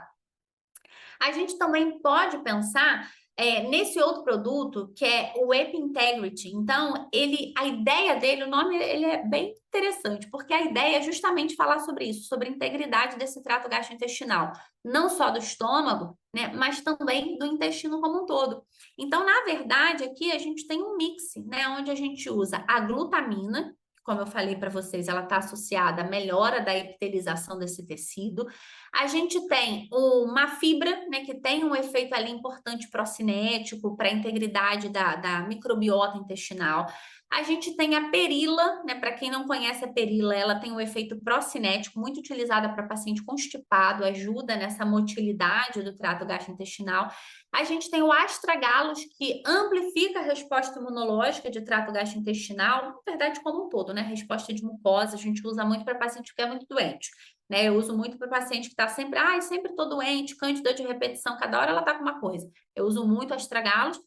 E a gente tem o alcaçuz, né, o licorice, né, desglicirrizado, né, que é bem importante quando a gente fala de cicatrização dessa mucosa, tá? Então, a gente tem bastante evidência para paciente com queixa de hipercloridria da gente utilizar o licorice. Lá fora é muito comum o licorice, né? Eles tomam muito chá de licorice, bala de licorice. Aqui no Brasil, a gente não tem esse hábito do alcaçuz, mas a gente tem bastante evidência científica em utilizá-lo quando a gente está falando de saúde estomacal, especialmente em paciente com hipercloridria, tá? Então, é um produto bem completo. Em pozinho, a gente vai diluir um scoop, e geralmente eu uso ele antes do paciente dormir, diluído em água, tá? E aí a gente tem todos esses benefícios da glutamina, uma fibrinha com a perila, o astragalus e o licorice. Tá? Então, tudo pronto, misturado, você toma antes de dormir. Então, ele vai auxiliar na modulação imunológica e na integridade da mucosa gástrica. É um mix, né, de glutamina com fibra prebiótica, com esses extratos de vegetais, como eu falei, a perila, o licorice, para apoiar a função das células imunes e integridade da barreira gastrointestinal. E qual é a posologia? Um scoop ao dia. Então, aqui você não precisa botar a glutamina junto, porque a glutamina já vem, tá? Você até poderia trabalhar com uma dose mais alta de glutamina, e aí você pode colocar os dois ao mesmo tempo, se você identificar a necessidade de você trabalhar com os dois ao mesmo tempo. E como é que a terapia herbal pode nos auxiliar, né? Além disso que a gente falou, tem uma plantinha que é característica aqui nossa, tá? Aqui da América do Sul, que é a Maitênus ilicifolia, que é a espinheira santa, que a gente adora, né? Então, a espinheira santa, ela tem um papel ali para tratar a úlcera, para tratar a hipercloridria. Ela tem muito composto flavonoide, triterpeno, que tem esses efeitos anti-ulcerativos e analgésicos. Maravilhosa. Eu uso muito a Maitênus. Aumenta a produção de muco, esse muco protetor, né? Então é importante eu aumentar a produção do muco, que aí eu não irrito a mucosa, eu protejo a mucosa do ácido, tá? Eu vou reduzir a liberação de óxido nítrico, e aí eu controlo o estresse oxidativo, né? Eu vou fazer uma inativação daquela bomba, né? Gerando uma diminuição da hipersecreção gástrica, então eu faço menos essa hipercloridria. Os taninos presentes nesse extrato inibem a ação dos receptores histamínicos. Olha o pessoal da histamina aí se beneficiando, né? E tem flavonoides, tem quercetinas, tem catequinas que vão apresentar esse efeito anti-ulcerogênico e inibidor da secreção ácido gástrica, tá? Em seres humanos, os efeitos colaterais já listados são a hipersensibilidade e alergia. Particularmente, nunca atendi, tá? Uma paciente que usou Maitênus e ficou mal, tá? A gente não usa, né? Por falta de estudo em criança, em gestante, né? Lactante, a gente também não usa. Né? Então, criança, gestante, lactante, paciente com hipersensibilidade, a gente tem contraindicação. Fora isso, a gente utiliza com facilidade e frequência, tá? Porque realmente ele é excelente. A gente pode fazer o chazinho, a infusão, 1 a 2 gramas ao dia. E aí você vai diluir ali em torno de 400, 500 ml de água e você pode fracionar em 2 tomadas, manhã e tarde, ou você pode usar extrato seco, 1 ou 2 vezes ao dia, tá? Manhã e tarde. Geralmente eu começo com manhã. Não tá resolvendo? Eu aumento a dose, tá? Outra maravilhosa é a aloe vera. A aloe vera eu amo. A aloe vera tem vários compostos que vão atuar nessa diminuição desse incômodo gástrico, tá? Então, a aloína, a imodina tem uma ação antioxidante, inibe a produção de prostaglandina, tá? Que é um fator, e outros fatores de transcrição associados à inflamação, e tem efeito antimicrobiano também. A gente só tem que tomar cuidado porque ela é meio laxativa. Então, se a paciente já é diarreica, fica difícil a gente trabalhar com aloe vera, tá? Porque pode soltar demais esse bolo fecal e ela fica mais diarreica. Então, aumenta a síntese desse muco protetor do trato gastrointestinal, é importante na secreção de bicarbonato, ajudando lá na digestão de delgado, aumenta o fluxo de sangue para a mucosa gástrica. Para que é importante o sangue na mucosa gástrica? Recuperação, chegada de nutriente, turnover celular. E diminui a produção de HCl, né, em estudos experimentais. Qual é a dose? Né? Então, a gente usa de 20 a 50 ml ao dia, não é a babosa do cercadinho da sua mãe, não, tá? Então, a gente sabe da toxicidade. Então, a gente vai usar o aloe vera mesmo, de boas marcas, para que a gente consiga oferecer para o paciente. Outra super interessante é a guaçatonga, que é a Cassiária silvestre. Né? Então, a guaçatonga ou erva de bugre, que é o nome popular, né, da guaçatonga, ela tem esse efeito muito parecido com o prazol, prazol não, com a maitênus, né? Então, elas são muito parecidas. E a gente pode usar as duas juntas, tá? Nada impede de eu, posso fazer o chá de uma e da outra, ou manipular as duas juntas? Pode. Tá? Então, ele tem efeito cicatrizante, antimicrobiano, antiviral, controla a inflamação, estresse oxidativo nessa mucosa intestinal. Excelente, tá? Só tem que ter cuidado que a guaçatonga às vezes é vendida como porangaba. Guaçatonga não é porangaba, tá? Guaçatonga é guaçatonga, porangaba é porangaba. São coisas diferentes. E o que os estudos mostram para a gente experimentais? Que a guaçatonga leva a uma leve diminuição da produção do suco gástrico, ela não altera o pH do estômago, né? Então, ela leva a uma leve diminuição do suco gástrico, não é aquele efeito potente do inibidor de bomba de próton. Então, com isso, eu não tenho um prejuízo na digestão de proteína. Tem o efeito anti-inflamatório importante, diminuindo a gravidade da lesão, e efeitos melhores ou similares quando comparados a cimetidina, misoprostol e atropina, tá? Então, ele é super interessante. A prescrição: 2 gramas ao dia para 300 ml de água, 1 a 2 vezes ao dia, ou extrato seco, 200 a 300 miligramas pela manhã em jejum. Se você achar que precisa, você pode repetir a dose também, tá? Igual a espinheira santa, pode usar à tarde e pode usar de manhã a espinheira santa e à tarde o guaçatonga, ou pode botar as duas juntas, ou pode fazer uma tintura com as duas, tá? Então, a gente tem várias formas de prescrição. Outra que eu adoro, muito, né, com esse efeito cicatrizante, eu uso muito para doença inflamatória intestinal também, é a Boswellia serrata, né? Então, a Boswellia serrata, ela tem o ácido boswellico, e esse ácido boswellico, ele tem um efeito cicatrizante muito interessante quando a gente pensa em trato gastrointestinal. Ela já é utilizada na Índia a bodas, né? Então, é característica da medicina local, e hoje em dia a gente vem utilizando muito. Só que a gente usa muito Boswellia para dor articular, mas ela tem um efeito cicatrizante importante em trato gastrointestinal. Então, é legal a gente utilizar ela também nesse sentido, né? E a Boswellia, ela parece ser mais interessante do que a cimetidina, né? Com esse efeito protetor gástrico, protetor cicatrizante e diminui ali, leva a uma inibição de leucotrieno, então controla a inflamação. E isso se mantém na mucosa intestinal também. Por isso que é interessante para doença inflamatória intestinal, paciente com uma calprotectina aumentada.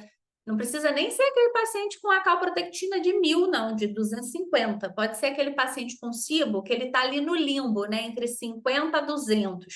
Ali é um marcador de uma inflamação de baixo grau de intestino. Então, a gente pode utilizar a Boswellia serrata. Boswellia não pode ser tintura, porque ela é uma resina, não dá para fazer em tintura, tem que ser encapsulado, tá?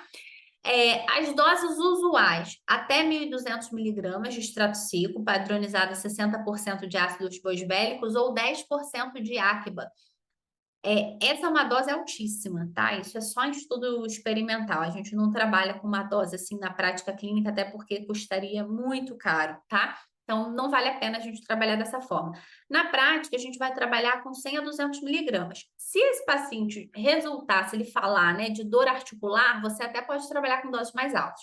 400, 500 miligramas ao dia. Pessoal aí da chikungunya, pessoal da fibromialgia, com questões articulares, artrite reumatoide, né? Vale a pena a gente utilizar os dois. Então, se ele tiver uma queixa de dor articular, muscular, associada a uma queixa intestinal, doses mais altas, se não, 100 a 200 miligramas, tá? E aí a gente tem a opção da Boswellia também, da Pure Encapsulation, que ela é excelente, porque diferente do que a gente encontra no mercado, ela tem 30% de áquiba e não 10% de áquiba. Então, essa aqui é uma patente. Ela é ultra concentrada, né? Então, eu consigo trabalhar com uma dose mais baixa, mas com resultado mais alto, porque ela é hiperconcentrada. Então, diferente da gente, do que a gente geralmente encontra, que é 10% de áquiba, a Boswellia da Pure Encapsulation tem 30% de áquiba. Então, por isso que uma dose de 100 miligramas acaba sendo mais eficaz, porque é um extrato patenteado, tá? E para alívio da dor, do desconforto, da queimação, o que a gente pode utilizar? A gente tem a possibilidade de utilizar o Heartburn Essentials, que é justamente para esse paciente que refere essa queimação, né? Que fala desse desconforto gástrico, né? E que a gente quer oferecer ali uma possibilidade de melhora sem que a gente tenha que medicar. Então, ele tem o gamorizanol. Esse gamorizanol, ele vai atuar lá na via da gastrina. Lembra que eu mostrei, né, aquelas formas de produção de ácido? Aí tinha lá a gastrina, somatostatina, acetilcolina, estamina. Então, se eu diminuo ali, se eu diminuo esse estímulo de gastrina, é como se eu já diminuísse um dos incentivadores do funcionamento lá da bomba de H+ e de cloro, tá? Então, eu tenho o gamorizanol, eu tenho o licorice, novamente, com esse efeito cicatrizante de mucosa. A gente tem o marshmallow, que ele vai ter esse efeito cicatrizante também, que é a humus fulva. Junto com a humus fulva, os dois têm esse efeito cicatrizante, o marshmallow e a humus fulva. Então, para cicatrizar essa mucosa intestinal. A gente tem a Cinnaris collimus, que é a alcachofra, tem esse efeito procinético, diminui essa sensação de empachamento. Tem a cúrcuma, que tem um super efeito ali anti-inflamatório, padronizado em 95% dos curcuminoides. E a gente também tem enzima, né? Então, tem amilase, tem lipase, tem celulase. Então, a gente consegue melhorar a digestão desse paciente, tá? Porque ele tem hipercloridria, mas ele refere má digestão também, né? Ele fala, ai, tem um negócio aqui, uma sensação esquisita, uma queimação, tá? Então, a enzima digestiva também pode ser interessante para ele. E aí, a curcumina, ó, ele é muito interessante para desordens gastroesofágicas, porque ela tem várias vias de ação, né? Então, ela é interessante para paciente que tem esôfago de Barré, né? Para questões de esôfago e estômago, a gente pode utilizar a curcumina? Acelera o tratamento das úlceras estomacais ou duodenais, por exemplo. Tem um efeito ali contra H. pylori, utilizado como terapia coadjuvante, né, quando o paciente tem H. pylori. Previne o refluxo, né, diminui as lesões, né, induzidas por álcool, por estresse, né? Então, a gente pode fazer o uso da curcumina nos pacientes com essa ideia de melhorar a cicatrização, diminuir o estresse oxidativo que está naquele ambiente gastrointestinal, né? Então, a curcumina tem esse efeito antioxidante, anti-ulcerativo, anti-inflamatório e procinético. Lembra que eu mostrei lá em cima, né? Para dispepsia, a gente pode fazer o shot de cúrcuma, aquele é procinético, né? Então, vai aliviar essa sensação de empachamento, tá? Então, é bem interessante. Diminui também a percepção de dor, de desconforto através desses receptores aqui que a gente chama de receptor vaniloide, né, que está associado à percepção da dor, tá? Então, a cúrcuma ela é bem interessante para esse ambiente intestinal como gastroprotetor, tá? Então, gastroprotetor, diminui o tamanho da úlcera, é interessante para esofagite, para esôfago de Barré, né, para paciente que tem refluxo, bem aplicabilidade bem grande. A gente também pode utilizar, eu gosto bastante desse, eu uso bastante a zinco carnosina para esse paciente com hipercloridria. Então, a carnosina, né, ela é bem junto, a carnosina junto com o zinco, ela vai ter um papel ali calmante, né, desse ambiente intestinal, reestabelecendo essa barreira epitelial e diminuindo a percepção de dor, diminuindo essa dor epigástrica, tá? E a carnosina, ela vai ter essa liberação gradativa. Então, o paciente, ele acaba se sentindo bem ao longo do dia, tá? Então, o que a gente vê em estudos em humanos são doses de 50, 75 ou 100 miligramas 2 vezes ao dia ou 150 miligramas ao dia. Particularmente, eu gosto de trabalhar com doses menores fracionadas, tá? Já tive paciente que não respondeu bem à dose muito alta de zinco carnosina por causa do zinco, tá? Então, o zinco ele pode estar associado à dor epigástrica quando em doses aumentadas, tá? E aí, uma possibilidade é a gente utilizar o PeptiCare, né? Então, quando a gente fala aqui do PeptiCare, 75 miligramas do zinco carnosina, então a gente tem 16 miligramas do zinco e 58 da carnosina. Então, eu consigo ter aquele efeito de liberação prolongada, diminuindo a dor epigástrica. Bem interessante. Eu tenho um paciente que a gente está atendendo agora, e ele chegou usando Enzelme, né, não responde bem a Famox, já usou inibidor de bomba, parou, aí começou com Enzelme, e ele queria desmamar, né? Então o médico indicou para gente para fazer os ajustes alimentares, né? Para fazer a suplementação, e ele tem respondido muito bem com zinco carnosina, espinheira santa, algumas enzimas digestivas, cúrcuma, ele tem sido bem responsivo ao tratamento, tá? E a gente pode fazer ali a melhora do suporte digestivo como um todo, porque esse paciente tem um monte de queixa digestiva, né? Então, a gente pode utilizar a Digestive Enzymes Ultra, só que aqui, ó, eu não usaria a enzima com uma dose alta de betaína, tá? Então, na verdade, eu usaria a Digestive Enzymes Ultra sem a betaína, tá? Seria mais interessante pra gente. A betaína pode gerar desconforto nesse paciente com hipercloridria, tá? Então, eu uso a betaína mais na hipocloridria. 2 cápsulazinhas antes do almoço, antes do jantar. A gente também pode usar a enzima pancreática, tá? Então, também seria interessante.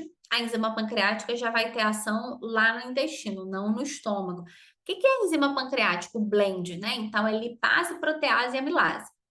Então, aqui a gente tem 2 possibilidades. A enzima pancreática tradicional, essa aqui é uma enzima suína, tá? E a gente tem a enzima VEG, para aquele paciente vegano ou para aquele paciente que não se dá bem com enzima suína, né? Então, a gente tem as enzimas vegetais, seja por uma questão ética ou por uma questão de tolerância de trato gastrointestinal, a gente consegue utilizar os dois, né? Então, aquele paciente que tem essa insuficiência pancreática, que a gente chama de insuficiência de pâncreas exócrino, que pode ser primária, mas geralmente é secundária, é uma SIBO, é uma alteração, é uma inflamação de trato gastrointestinal que joga essa liberação, né, essa elastase para baixo, porque mudança de pH, como eu expliquei para vocês, ele se beneficia muito da pancreatina, tá? Bom da pancreatina é que ela é versátil, né? Então, eu tenho protease, lipase e amilase no mesmo comprimido. Se eu não preciso de um blend tão grande para digestão proteica, como a Digestive Enzymes Ultra, se eu posso trabalhar uma coisa mais sucinta, ele acaba sendo ali uma solução muito fácil, muito prática para gente. Uma cápsula que resolve ali nos nossos problemas, porque eu já estou nas 3 frentes: proteína, lipídio e carboidrato, tá bom?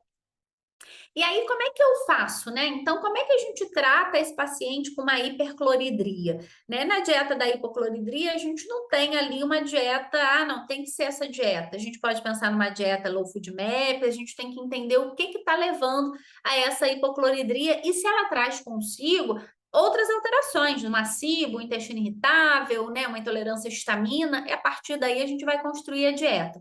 Quando a gente pensa numa hipercloridria, a gente vai pensar nessa dieta com uma característica não irritativa, anti-inflamatória, rica em composto bioativo, para cicatrizar esse ambiente estomacal, tá? Então, a gente tem que ter cuidado com alimento gorduroso, de difícil digestão, né? Frito, muito molho, Como? condimentado, alimentos cítricos, né? O cítrico, ele causa uma gastrite ou uma úlcera? Não. Ele irrita um ambiente previamente irritado, tá? Ele não causa gastrite, mas imagina que esse aqui é a sua mucosa gástrica. Aí eu peguei uma lixa, aí eu lixei. Aí eu pego o limão, aí eu pingo a gota. Aí dói, né? Por quê? Porque eu pinguei a gota em cima dessa mucosa que estava lixada. Então, o problema foi porque eu lixei esse ambiente estomacal, né? Então, se essa barreira está íntegra, o limão não é um problema. Se essa barreira está corrompida, tá?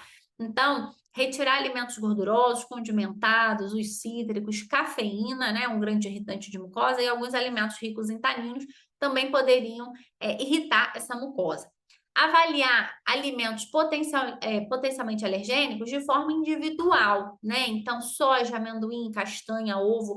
A gente sabe que em processos alérgicos eu vou ter aumento da produção ácida, como se fosse uma resposta protetiva, né? O corpo pensa assim: lá vai ela comer o alimento que é ruim para mim. Ele tenta aumentar a produção de ácido para proteger você do invasor, né? Só que você não está sabendo que é o ovo, que é o leite, que é a castanha, que é o trigo, que é o seu invasor, né?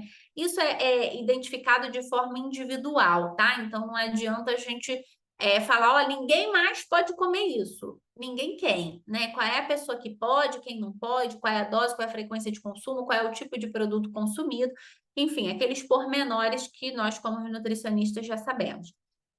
Parece haver um benefício de uma dieta plant-based, né? A diminuição de alimentos, produtos carnes para diminuição de proteobactérias, especialmente se eu estou tratando H. pylori, que é uma próteo, tá?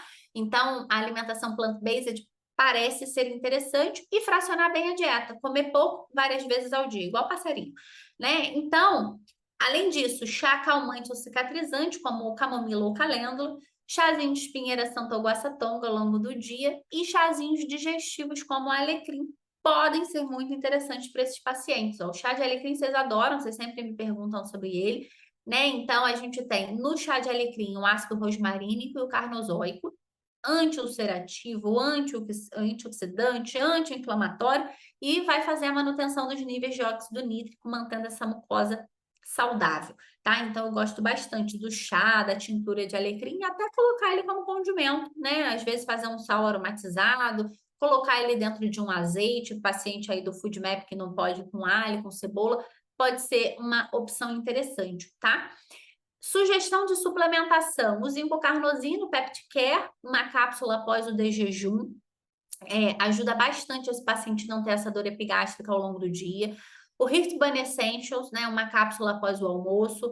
As enzimas sem betaína, uma cápsula antes do almoço e do jantar. A dose completa são 2 cápsulas, tá? Então, em alguns pacientes que eu identifico que uma cápsula é o suficiente, eu trabalho às vezes até com meia dose, mas tem pacientes, esses com SIBO, IMO, SIFO, aí é dose completa, 2 cápsulas antes do almoço e do jantar. E o App Integrity Powder, que comi um W ali, um scoop à noite antes de dormir diluído em água. Se você quiser, você pode adicionar ainda glutamina para aumentar a dose. Se você quiser chegar em 5, 10 gramas, você poderia fazer isso, tá? Então, algumas formas de cuidado, algumas possibilidades terapêuticas para esse paciente. Você não precisa usar tudo ao mesmo tempo, você pode escolher, né? Então, vou usar um zinco carnosina e vou usar o App Integrity à noite, né? Não, vou usar o Heartburn Essentials de manhã, vou usar as enzimas antes das grandes refeições. vou usar o Pepticare e vou usar o Heartburn. A gente pode mesclar de acordo com a necessidade do paciente, de acordo com a nossa expertise, e a gente escolher, né, qual vai ser a melhor forma de tratar esse paciente, tá?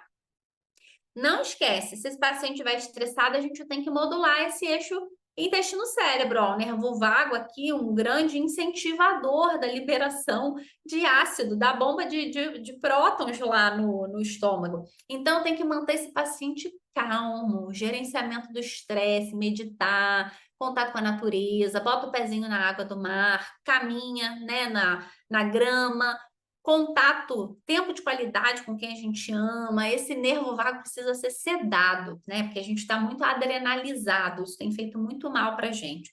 Né? Então, diminuir cortisol, diminuir adrenalina, aquele back to basics, né? Voltar para uma vida mais calma, mais low profile, porque senão a gente não vai aguentar. E aí o trato gastrointestinal é um sintoma da vida moderna, né? A gente fala assim, mas todo mundo hoje tem problema de intestino, mas olha a vida que a gente leva, né? Então, realmente, fica difícil. Então, essa manutenção desse eixo intestino-cérebro e gerenciamento do estresse é um ponto focal nos meus tratamentos. E aí a gente pode falar de fitoterápicos com efeito adaptógeno, rhodiola rósea, panax, relora, o licorice. O licorice é um grande adaptógeno, tá? Ele não tem só esse efeito cicatrizante, ele tem esse efeito de modulação desse eixo intestino-cérebro. Panax ginseng também é excelente, tá? Então a gente pode utilizar esses suplementos como adaptógenos e a gente pode utilizar os fitoterápicos com efeito calmante.